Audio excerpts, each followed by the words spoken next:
అసలు విద్యుత్ కమిషన్ అనేది విచారణ చేసింది అనగా మనం ఎవరు విన్నామా? మీరు విన్నారా రిపోర్టర్లుగా? నరసింహారెడ్డి గారిని మా రిక్వెస్ట్ మీద ఏదైతే సుప్రీంకోర్టు మార్చేయాల్సిందని చెప్పిందో కేసీఆర్ గారి అభ్యంతరం పైన, కోర్టు కూడా ఇది సబమైంది, కేసీఆర్ గారు చెప్పింది న్యాయమైంది అని చెప్పి ఆలోచించి మార్చేయమని చెప్పిన తర్వాత మదన్ బి లోకూర్ గారిని కమిషన్ చైర్మన్గా అపాయింట్ చేసిన తర్వాత ఎప్పుడైనా వారు వచ్చి ఆఫీసులో కూర్చొని పనిచేసింది కానీ మాకు ఎవరికి నోటీసులు ఇచ్చింది కానీ జరిగిందా? అసలు విచారణ జరగకుండా జడ్జిమెంట్ ఇస్తారా? ఎవరైనా విచారణ లేకుండా నివేదిక ఇస్తారా? సాధ్యమవుతుందా? ఇచ్చినట్టుగా వారు కమిషన్ చైర్మన్ గారు చెప్పినట్లు కానీ ప్రభుత్వం నుంచి ఏమైనా ఇప్పుడు ప్రకటన వచ్చిందా? మీకు ఎక్కడైనా ఒకటి గవర్నమెంటు అధికారి ఎవరైనా చెప్పినరా? కనీసం ముఖ్యమంత్రి, మంత్రి, సంబంధిత సెక్రటరీ, చీఫ్ సెక్రటరీనో ఎవరైనా చెప్పినరా?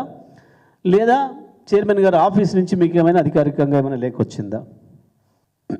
పైగా నిన్న మొన్న కొన్ని మీడియాలలో వస్తున్న వార్తలు, వాళ్ళు కక్కుతున్న విషయం, ఇది గతంలో కాంగ్రెస్ పార్టీ ఆరోపించిందే కదా, ముఖ్యమంత్రి మంత్రులు ఆరోపించే మాటలే కదా ఇవి.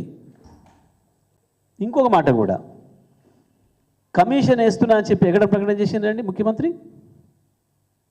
శాసనసభలో కదా. మరి శాసనసభలో కదా పెట్టాల్సింది. నిండు శాసనసభలో మేము వీటిపైన కమిషన్ వేస్తున్నా అని ప్రకటన చేసిండ్రు. మరి ఆ శాసనసభలో కదా పెట్టాలి. మీకేమైనా రిపోర్ట్ ఇచ్చిండ్రా? ఇక్కడ కూర్చున్న రిపోర్టర్ మిత్రుల కోరికనా ఇగో ఈ రిపోర్టు నివేదిక మీకు ఎవరికైనా చూపించిండ్రా? లేదు, నిన్న మొన్న ఒకటే విషయం కక్కుతున్నా ఆ మీడియా ఏమైనా చూపించిందా? ఇగో ఇది కమిషన్ ఇచ్చిన నివేదిక, గిది ఈ పేజ్ గిది అని ఏమైనా ఒకటి చూపించిందా? ఈ చిల్లర వేషాలు, చిల్లర మాటలు, చిల్లర ప్రచారాలు ఇవి కేసీఆర్ని తాకలేవు. కేసీఆర్ నిప్పులంటాడు. కేసీఆర్ దానికి రావు. ఆ వేడికి అవతలనే మసైపోతాయి. ఈ చిల్లర దందాలు మానుకుంటే మంచిది. ప్రభుత్వం దమ్ముంటే నివేదిక విడుదల చేసి చూపించాలి. విచారణ లేకుండా నివేదిక ఉంటుంది, ఒక నిర్ణయానికి వస్తుంది అని అంటే ఓ న్యాయం, పద్ధతి ఉంది కదా. నిజంగా జరిగి ఉంటే దొంగతనంకి ఎందుకు లీకులు ఇవ్వాలండి? దొంగతనంకి ఎందుకు లీకులు ఇవ్వాలి? నీకు కేసీఆర్నో, జగదీష్ రెడ్డినో, ఇంకొన్నో జైల్లో పెట్టి అవకాశం వస్తే ఇంకా ఆలస్యం ఎందుకు? మరి వెంటనే తీసుకుపోవాలి కదా. మమ్మల్ని ఎందుకు భయం అవుతుందా? చేతగాని పని, సన్నాసులు చేసే పని గది. దొంగ లెక్కలు, దొంగ రాతలు, దొంగ వేషాలు పుట్టుకుంటారా కేసీఆర్ని? రాసిన వాళ్ళకు కూడా స్లో ఉండాలి, జ్ఞానం ఉండాలి. రేపు నిలబడతారా మరి దీని మీద?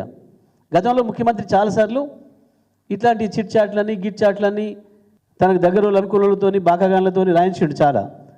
మన సందర్భం వచ్చినప్పుడు నేను అనలేదు, ఎవరు రాసుకుంటూ నాకేం తెలుసు, ఎవడు చెప్పిండు మీకు అంటే బట్టి విక్రమార్క అంటే ఎవడు చెప్పిండు మీకు అని అంటాడు. ఎవడు దొంగరాతలు రాయించుకుంటూ గాడే చెప్పేది. ఎందుకు బాజాబ్తా చెప్పు, ప్రకటించేందో పెట్టు, ప్రజల ముందు పెట్టు, తెలుస్తారు, ప్రజలన్నీ నేర్చుకుంటాను. మనకి ఎక్కడ లేని ఆత్రం ఉంది రాసినోనికి, చూపించడానికి, వేసేటోనికి వెనక ముందు. అర్జెంట్ అంత అయిపోయింది. నిన్న ఇక కేసీఆర్ను రాత్రి పట్టుకపోతున్నాం, ఈడై పట్టుకపోతున్నట్టు వాడు. ఈ మరుగుజ్జులు గీళ్ళు కేసీఆర్ మీద చేసే చిల్లర ప్రచారం ప్రజలు నమ్ముతారా? దేనికి? కేసీఆర్ 24 గంటల కరెంటు తెచ్చినందుకు జైలు పెడతారా? రైతాంగానికి కూడా కరెంట్ 24 గంటలు ఇచ్చినందుక? భారతదేశంలో ఎవడు ఇయ్యలేని విధంగా 24 గంటలు రైతాంగానికి ఉచితంగా కరెంట్ ఇచ్చినందుక? దేనికి పెడతారు? కమిషన్ ఇవ్వని వద్దని చెప్పిందా?